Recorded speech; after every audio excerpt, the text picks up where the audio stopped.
ça a commencé à m'intéresser un peu tard, j'allais dire. Les Gilets jaunes avaient déjà commencé leur manifestation en novembre 2018. Et moi, je m'y suis vraiment intéressé qu'à partir disons, du printemps, disons mars 2019. Donc avant, je suivais ça un peu comme tout le monde. Mais ce qui m'a intéressé particulièrement, c'était l'évolution du mouvement et l'évolution des demandes des Gilets jaunes, en particulier en termes du contrat social. Donc il y a très peu de Gilets jaunes qui l'ont formulé ainsi, mais la formule a été reprise par Emmanuel Macron, donc le président de la République, en disant que effectivement c'était un nouveau type de challenge pour le contrat social. Et c'est ça qui m'a intéressé. Donc en fait, l'idée m'est venue grâce à Emmanuel Macron. Donc, je dois lui dire merci, puisque j'y ai pensé grâce à lui. Après, je suis un peu en désaccord avec son analyse à plusieurs niveaux, mais c'est lui qui m'a un peu mis sur la piste du contrat social.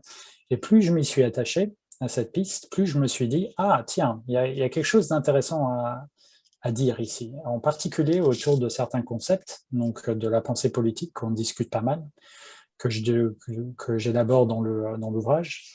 Et donc, dans l'ouvrage, je parle en particulier du rôle de la violence dans la politique, du rôle de la liberté, du rôle de la démocratie et de la justice économique.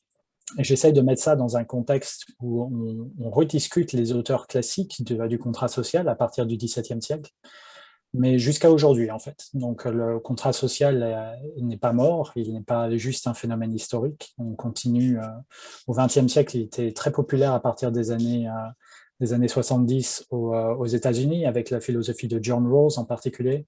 Donc, c'est un mode de pensée politique qui est très présent dans les universités, on dirait, anglo-saxonnes, donc en Angleterre, mais aussi aux États-Unis, Canada et aux anciennes dépendances britanniques, donc Australie, Nouvelle-Zélande, etc.